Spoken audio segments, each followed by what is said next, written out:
After the Dark Ages, Italy lit up the world. It emerged from the devastating cloud of the Black Death and brought innovation, spectacle, and the glorification of man. It was an explosion of new ideas from some of the greatest minds of all time. Filippo Brunelleschi was the ingenio, the ingenious man. It produced some of the greatest works of architecture, art, and engineering the world has ever known. The enterprise of Renaissance engineering is recovering this ancient knowledge. I don't think that any other period in the history of Western civilization can brag to having produced so much genius. But achieving such genius was a struggle, as builders battled unprecedented natural disaster, church dogma, and each other. And the Italian peninsula becomes the cockpit, the fighting point. This was the age of architects, and it created a bold new sense that nothing was impossible.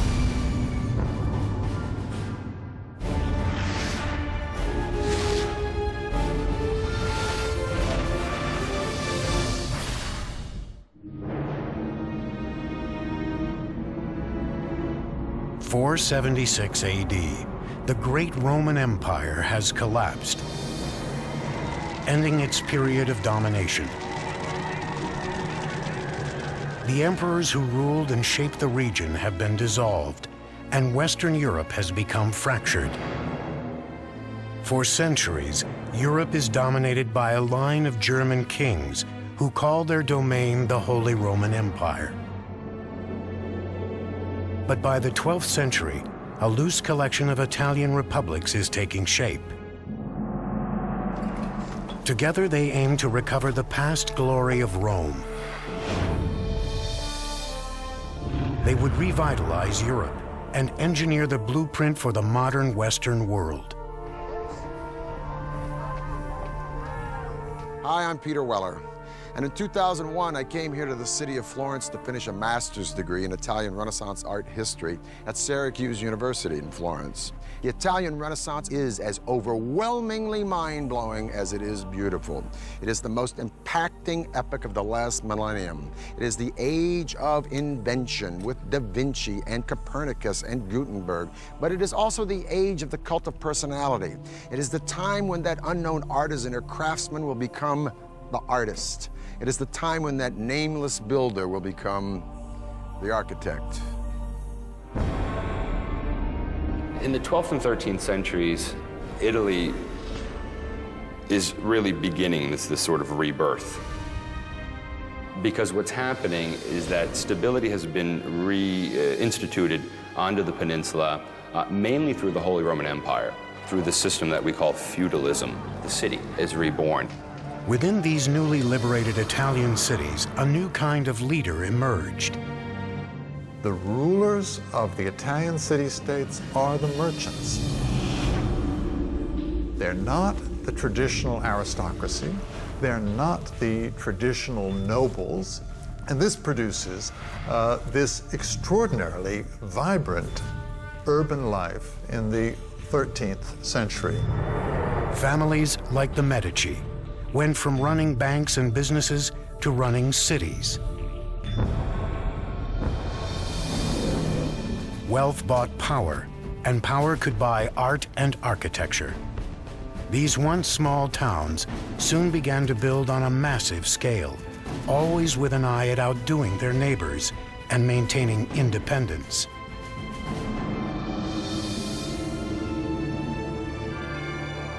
The foundation for the Renaissance is the city. Everything that happens in the Renaissance, from art, architecture, engineering, literature, all the things that go on depend upon the city. One ambitious city seeking power in this new age was a growing republic situated along an important trade route between France and Rome. Its name was Siena. I come here to the Piazza del Campo once a year to witness that medieval harangue on horseback around here called Palio. 3 times around this Campo, 90 seconds of speed and violence on bareback horses. When the horses run, they pass this magnificent 15th century sculpted fountain called the Fonte Gaia by Jacopo della Quercia. Now today, when we turn on a tap, we just take it for granted that H2O is going to come out. But the Sienese needed this fountain because when they were making all this loot, prosperity begets a city jam-packed with people. And more people demands, as we have seen with Persia, with Carthage, with Rome, with the Maya, more water. But providing sufficient water for this city would prove to be a massive challenge. Siena doesn't have a river very close, so they had to find this water somewhere else. They thought they could find another way to go and search for water. And that way was building some tunnels underground. By digging a network of underground tunnels called bottini, the workers could tap into small natural springs and groundwater that surrounded Siena. Slowly, the water would seep through the terrain into these narrow tunnels and holding tanks. But excavating these bottini was no easy task.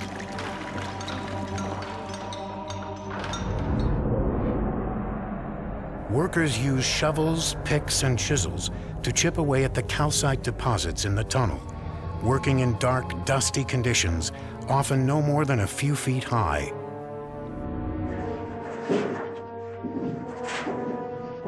A bottino like this one would sometimes run for miles and miles, so the engineers had to know just where in the heck they were going. So every so often they dug a hole up to the surface, and these holes were called occhi, or eyes. It would give the engineer a sense of where the direction of the bottino would be, and if they were wrong, they could redirect the bottino. The water would navigate through the barrel-shaped tunnels, turning into different parts of the city where it was needed most, and coursing underneath the busy streets into the fountains around Siena, like the Fonte Gaia. Now these channels had to be pitched at an angle ever so slight, imperceptible to the naked eye, less than 1 degree, because if the water flowed too steeply, it would overwhelm the system. So to keep this from happening, the engineers used an instrument called an archipendolo. It's nothing but a pendulum. It's a stick with a string and a weighted ball or stone at the end. No matter how much you pitch the stick, the string will always remain vertical, giving you a vertical line in a relationship to the tilt of the horizontal stick. In this way, the water would flow quietly and evenly into Siena and fill up the Fonte Gaia. By the year 1345, more than 10 miles of tunnels were functioning underneath bustling Siena. As a result, Siena continued to grow and prosper. More water brought more people to the boomtown. More people to the boomtown, more turf is needed. Pretty soon, Siena controls most of southern Tuscany. Now, this prosperity and this land encroachment, if you will, would seriously become the burr in the saddle to one of its neighbors.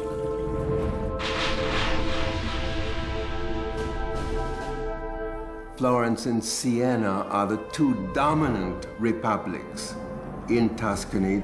It was a rivalry on all levels: economic, political, artistically. And in the 13th century, the city-state of Siena, in all three of these categories, was probably Florence's superior. The two republics would go head-to-head until Siena delivered a crushing blow at the Battle of Monteperti in 1260. Siena fights Florence. And to put it bluntly, Siena kicks ass. Florence goes home in humiliation and defeat, but guess what? That ain't gonna be for long. The hydraulic engineering that made Siena the place to be couldn't sustain it through one of the greatest natural disasters the world had ever seen. In 1347, the Black Death struck. And according to the eminent humanist writer Giovanni Boccaccio, who witnessed the Black Death, the disease killed so fast that you could lunch with your friends and dine with your ancestors in heaven. One conservative estimate is that Siena lost over 60% of its population in a matter of months. One thing is for certain: after the Black Death, Siena would never be a major player again on the stage of early modern Italy. That singular event probably marks the end of Siena's role on a kind of international scene, and it also marks the beginning of Florence's rise to power. The city of Siena was shattered. It would leave the door wide open for its arch-rival, Florence, to step into the void and engineer its own rise to power and glory, culminating in one of the most magnificent monuments of the modern era, a structure no one thought could ever be built.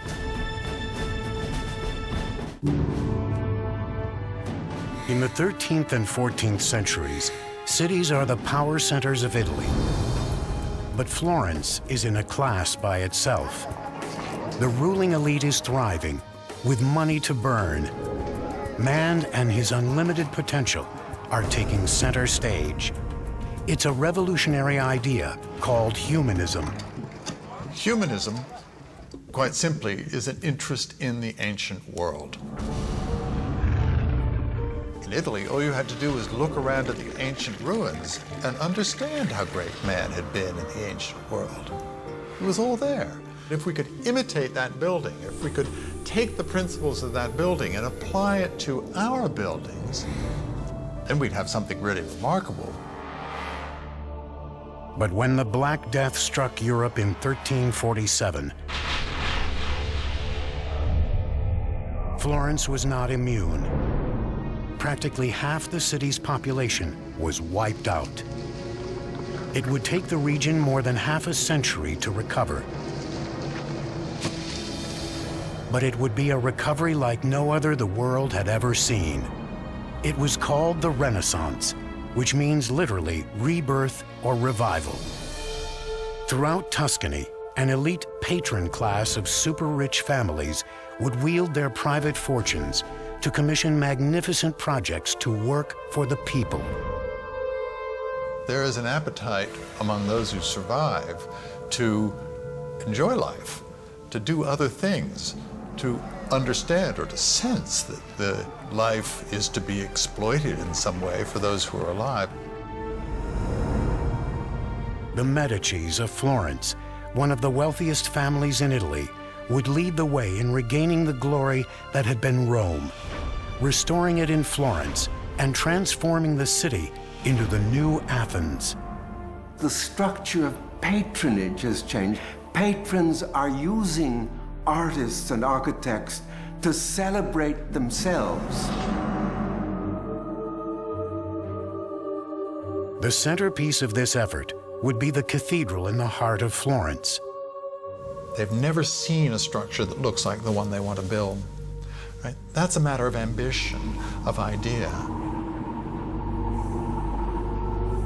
See that big old church behind me with that scaffolding on it? It's called Santa Maria del Fiore, otherwise known as the Duomo, or Cathedral of Florence. It was built by a guy named Arnolfo da Cambio around 1200s, but you know what? He was dead before it was ever finished. Arnolfo intended for the church to have a dome, but he's dead, so the church stands for a whole bunch of decades without any dome on it at all. Finally, in the 1400s, it's left up to a guy wearing a real genius suit named Filippo Brunelleschi to not only change the entire idea of building to become an architect, but to make the entire field of architecture a design. Brunelleschi had grown up in a middle-class family and was expected to become a government bureaucrat like his father. But Brunelleschi was interested in the art of design and first became a master goldsmith. It's only in his early 30s that he then moved over and began to become what we now call an architect. Now, Brunelleschi is a maverick and he's brash. His dad is a notary. Brunelleschi wants to study sculpture. Wonder how his dad reacted to that one, huh? Probably like my old man reacted when I told him I wanted to go to New York and become an actor. In any case, by his early 20s, Brunelleschi is a pretty fair goldsmith. Now, in 1401, the baptistry decides it wants to replace its doors, so they hold a competition. Competition comes down to two guys, Brunelleschi and the international Gothic man of the hour, Lorenzo Ghiberti. Brunelleschi was pretty good, But he ain't no Ghiberti. Ghiberti wins, Brunelleschi runs away with his tail between his legs, humiliated in defeat.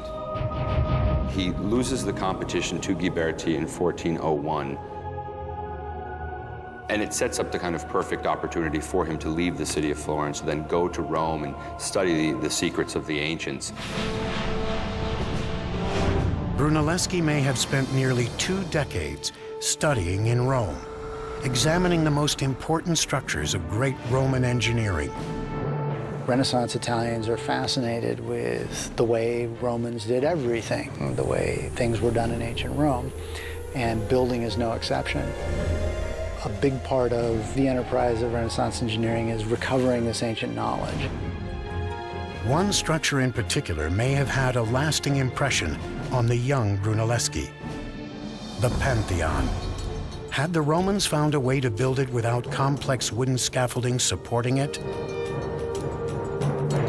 Over those 2 painstaking decades, he may have examined every inch of that dome, which spanned 142 feet, struggling to unlock the secrets of its construction. When Brunelleschi returned to Florence, he could have brought with him the secrets of Roman dome construction. It seems that Brunelleschi reappears in Florence just at the time that the opera of the cathedral was in fact planning on this competition for the design of the dome. The cathedral was to be, upon completion, the largest church in all of Christianity.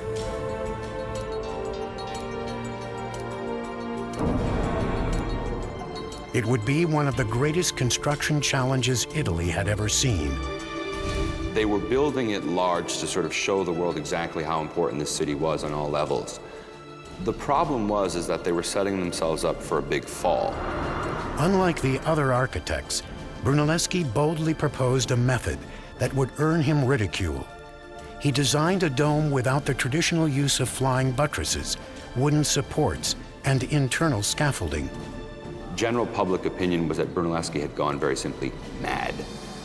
They also began to realize that no one else seems to have any clearer picture of how to pull this thing off, and so they began gradually to sort of heed his words. Brunelleschi managed to win over the judges with his unique design, but much to his dismay, the commission would come with one infuriating stipulation. It seems that fate would rear its ugly head because he would have to share that role with his nemesis, Lorenzo Ghiberti. With many convinced his design would never work, Brunelleschi would not only have to design his great dome, he would have to engineer his rival's defeat as well. On August 7th, 1420, with Brunelleschi hovering over every detail, construction of the Great Dome finally began. What Brunelleschi decides to do is to construct not one dome, but 2. Okay? A dome within a dome. When standing inside the cathedral, people would be able to take in the beautifully decorated internal dome. But from the outside, the second dome would have a more functional purpose. He would use that second shell to protect the inner dome from rain, but at the same time to make the entire structure look more gonfia et magnifica, more swollen and magnificent. To give the shells a structural foundation, marble ribs would be installed for every angle of the octagonal dome. Then, rows of arches would be built to intersect the ribs at 90-degree angles.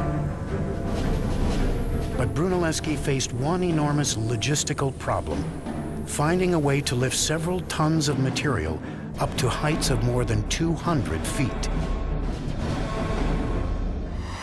And so Brunelleschi devises something we call the ox hoist. Oxen yoked to a tiller turned a vertical shaft to raise or lower the hoist. The stroke of genius was a screw that changed gears from forward to reverse and the direction from up or down. This meant the oxen didn't need to be taken out of the harness and spun around. They could keep walking in the same direction to both raise and lower the hoist, a saving of literally hours every day. By the end of the project, it would lift an estimated 70 million pounds. But the material that had been so carefully lifted still had to be moved laterally and then perfectly placed hundreds of feet in the air. To accomplish this seemingly impossible feat, Brunelleschi designed a second entirely new kind of hoist called a castello. The castello was a crane that they used to move weights horizontally. Perched high on the cupola and resembling a gallows, it used a crossbeam and counterweight system, allowing builders to place material with millimetrical precision. These are the machines that he was introducing, and these are the machines that made it possible for such a dome to have been built. But all of this creative thinking still didn't solve the fundamental challenge of constructing such an expansive dome with no internal support. Brunelleschi would still need to figure out how to prevent it from collapsing. It would demand his greatest leap of imagination yet, combined with a lot of hardcore calculation.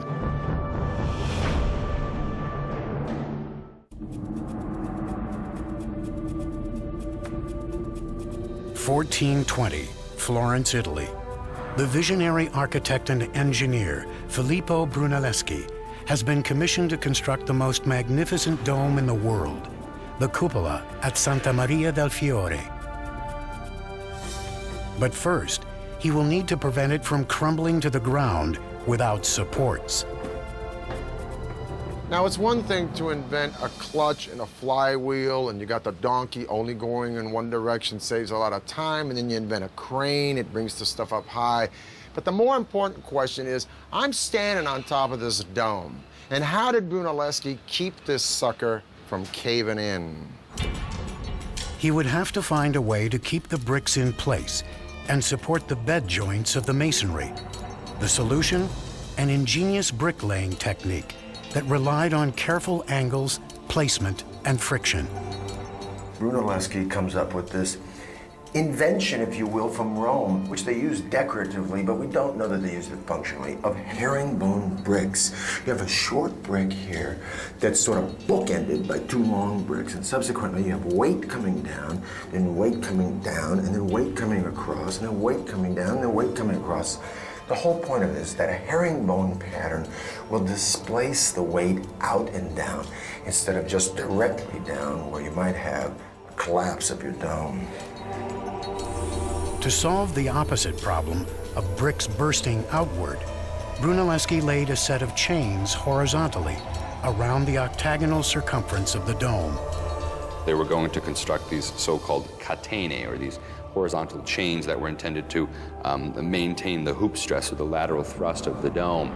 5 chains were to be interlocked at regular intervals to support the dome and serve as invisible buttressing. All this time, Brunelleschi was forced to supervise the project with his co-engineer and rival, Ghiberti. Now, with material for the placement of the chains pouring in, he would seize the opportunity to move Ghiberti out.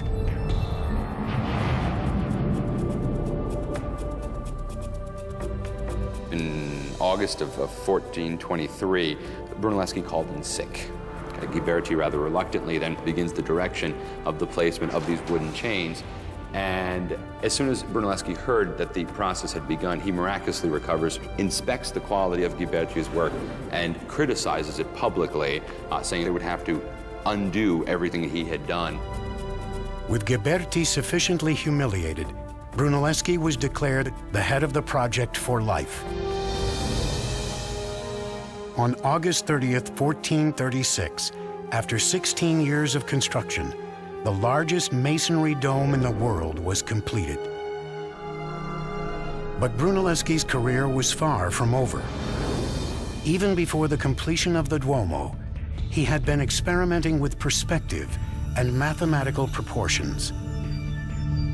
Although his structures appeared simple and straightforward in design, there were spatial games being played with the lines of buildings.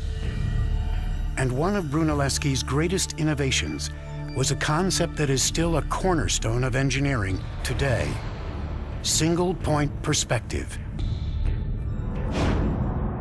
By looking at this 8-sided baptistry and the other buildings surrounding it, Brunelleschi realized if he placed 3-dimensional buildings on a 2-dimensional plane, they would disappear at a finite point, called the vanishing point.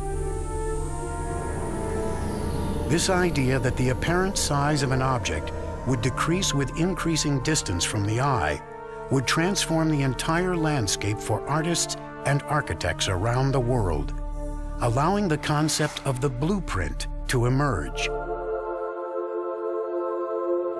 What it does in architecture is change the game all the way through Frank Lloyd Wright and to Frank Gehry today. Because architecture is no more just building. It isn't figuring it out in the dirt and saying, hey, if this wall is that long, we got to make the spire that high. Now they can deduce it and put it on paper. It's no longer the builder who's in control, it's the architect. Before Brunelleschi, most projects were based on approximate models. This would come to an end when Brunelleschi began this practice of what we call paper architecture, and that is clearly indicating what his plans were, and then begins the sort of modern tradition of architecture today. Brunelleschi's radical new designs would be put to the test in 1442 in his construction of the Pazzi Chapel. Now, this building behind me is the chapter house for the Church of Santa Croce, a Franciscan church. It's called the Pazzi Chapel. I'm going to talk to a man I'm a little nervous talking to. He's one of my own professors from Syracuse University, Dr. Rab Hatfield, and he's going to explain why this chapel is distinct from what Brunelleschi was doing before this. Let's go look on the inside. Let's go see them. It's all about relationships. He's trying to figure out an arrangement of all of these pieces so they all fit together perfectly, just the way the bones all fit together in your body. Right. Your Renaissance architect, thanks to the invention of scientific perspective, where they learn how to represent space, and it's Brunelleschi who invents this, learn to see things in 3D, learn to imagine things in 3D. Rather than flying by the seat of your pants, you start with a concept and you follow the concept to its fruition in perfection. And I think you get a very good sense of that. Yeah. I mean, that's spatial magic. Brunelleschi's innovations in design and construction techniques would be emulated by architects for centuries. But a new era was dawning in the age of architects. Neighboring powers rekindled old rivalries. And artists who had turned into architects and engineers would now be drafted into a new kind of public service. Now they'd turn their creative thinking to the art of war.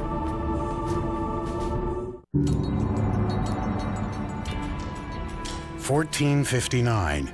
Filippo Brunelleschi has become the father of Renaissance architecture, making Florence a mecca for innovations in design and construction. Now his methods and ideas spread beyond his republic, as architects throughout the region would launch ambitious building campaigns.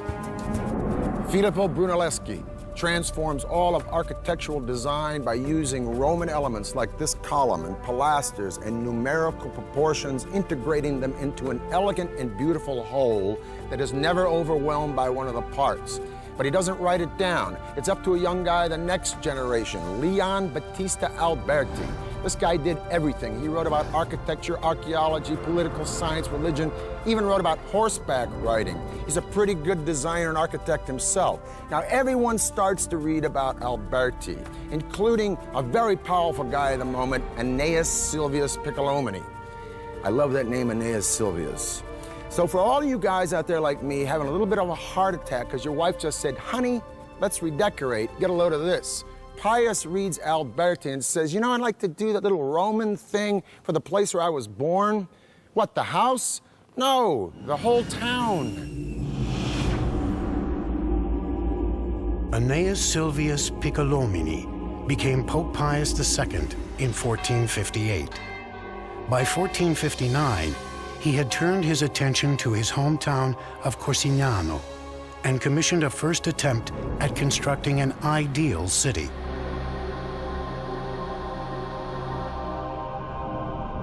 This is the Tuscan town of Pienza.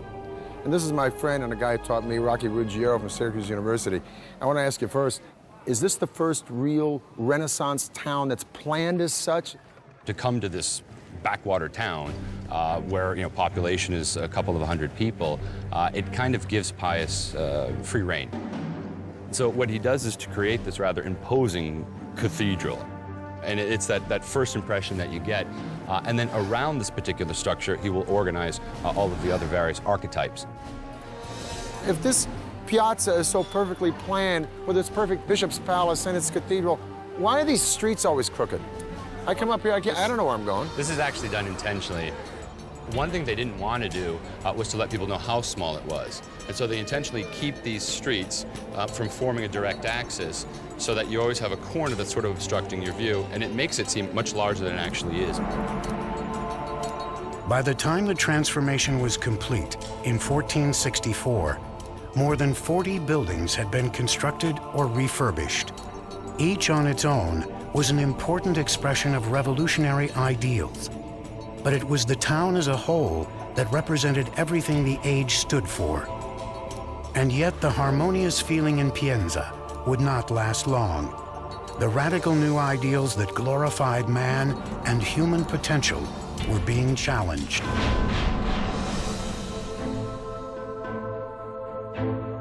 The year is 1492. Not only has Columbus discovered America, but Lorenzo the Magnificent de' Medici, the great patron of the arts in Florence, is dead. But a lot of Florence are sick of the Medicis and their cronyism, and they want the Medici kids run out of town. Plus, they've been listening to the sermons of a small Dominican friar named Girolamo Savonarola, who preaches from the pulpit in the Duomo, railing against corruption in both church and state. He advocates a return to a Florentine republic and civic pride and values through piety. Savonarola warns that if Florence doesn't get its house in order, the winds of God's vengeance will blow through the city, and indeed an evil wind is ready to roll all the way through Italy in the form of Charles VIII of France, who wants to reclaim Naples in the name of his country and threatens to sack any Italian town who stands in his way. Savonarola begins to predict an invasion of some sort. And when it finally comes, he's able to say, you see, I predicted this, I foretold it. He is able to kind of pass himself off as a prophet almost in the Old Testament mode. This crusading friar's vision of invasion would come true.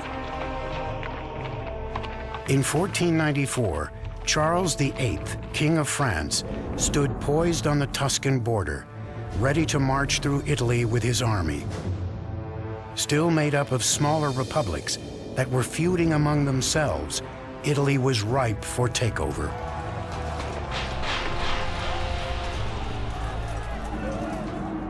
While Italy's builders had been creating monuments that exalted humanity, in this new age, they would dedicate their designs to war. There is no such thing as a trained military engineer. And so it is that your greatest architects of the Renaissance, although sometimes they probably started out knowing nothing about it, were called upon to design the fortifications of major Italian cities. Innovations and new technologies would now serve the military. The weapon of choice for Charles VIII was a fearsome new cannon. Medieval walls would crumble under its awesome firepower. The cannon became much more reliable and also able to launch a projectile that was much larger, heavier, and to launch at a further distance. And so Charles VIII brings these cannon with him over the Alps, and it becomes immediately clear that he can knock down virtually any fortification that he chooses. And this is a terrible thing. I mean, this is a crisis, right? Because all of a sudden you can't hold them off. Tall, thin medieval walls were easily penetrated and destroyed by the force of new cannons, giving Italian cities little protection. The outdated walls couldn't even support the weight of new weaponry to use against invaders. The new cannon had strong percussive powers You could not put a new cannon on the old medieval wall and fire it because it would shake its own wall down. Italian engineers would turn their attention to designing a lower, thicker wall that would support the weaponry and resist the incoming cannonballs. This new wall will resist, in fact, these larger guns because it can absorb the impact of the larger projectile. Engineers would also redesign the layout of these thicker walls that surrounded the city. Military engineers develop an angled wall. The angled bastions, or star-shaped forts, kept attackers at a greater distance, with angled sides easily scattering individual shots of artillery. The cities become star-shaped, and you have the development of these large star plans with angled bastions that project from the city walls with their flanking coverage on either side. The angles create a series of faces. And the faces are very important because the different corners of the city can, as it were, protect one another. The bastion fort became the new model for defensive fortifications, seizing the imagination of military commanders all across Europe. But soon, the attention would shift from Florence and the rest of Tuscany to an old powerhouse that would redeem itself through monuments of glory and amazing feats of architecture and engineering.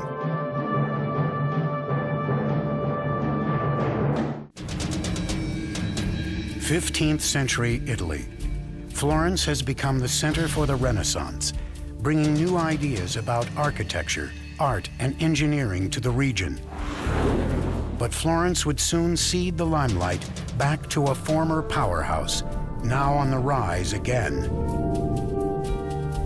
Italy's center of power and glory would now return to the city that conquered the world, Rome.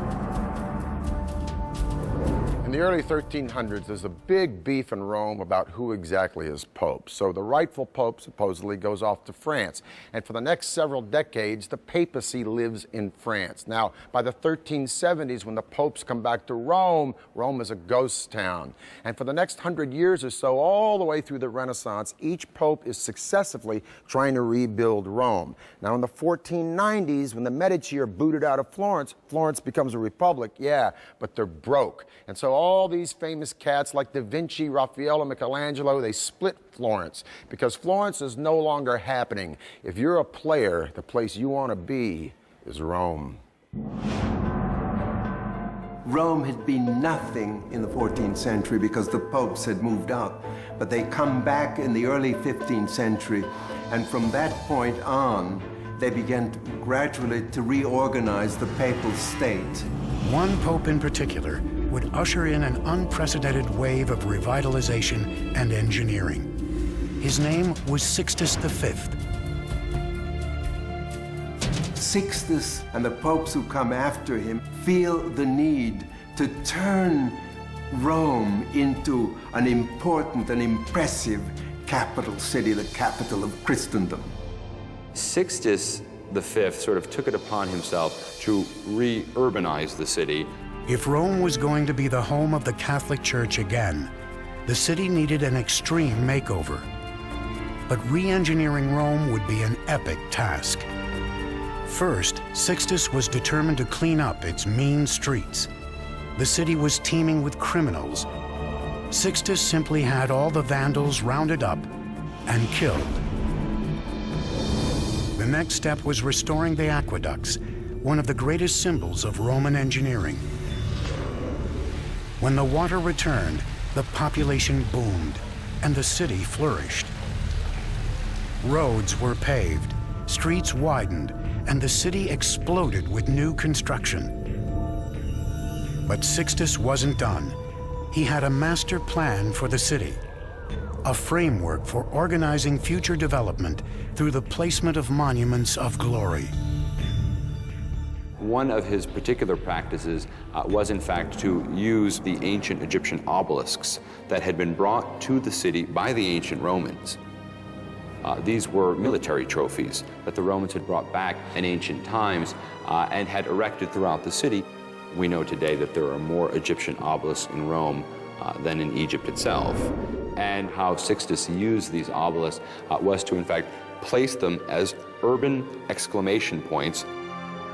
Sixtus wanted to move one of those obelisks to the front of a new cathedral named St. Peter's Basilica. But he had a problem. It weighed more than 300 tons. Moving the obelisk was no easy task.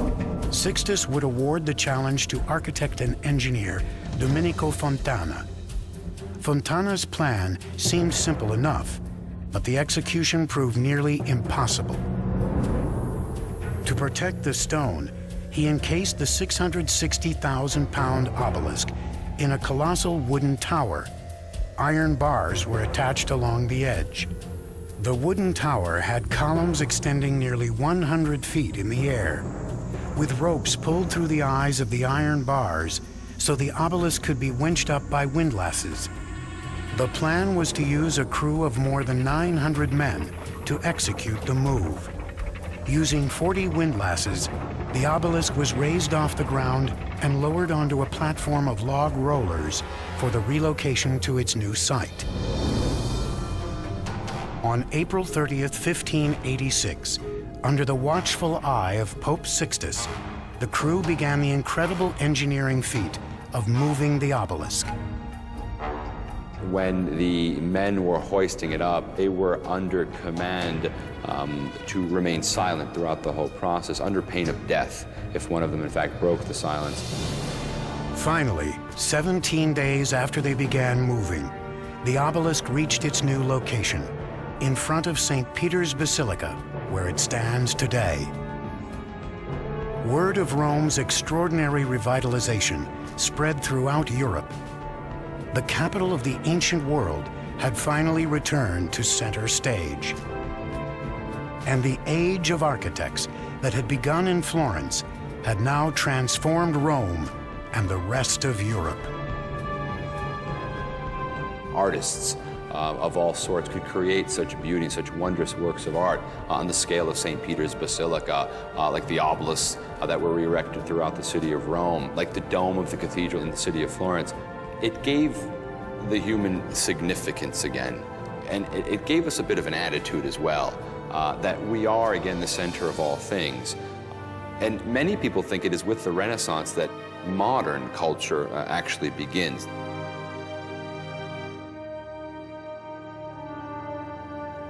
Bella Firenze, beautiful Florence. Well, it looks pretty bella today, but believe me, in 2001, when I was sitting in a freezing apartment down there in the Arno in the middle of the dead of winter, pounding out papers until 4 o'clock in the morning on Botticelli, it didn't feel so bella.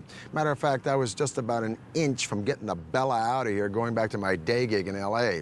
But I stayed, and I got my degree.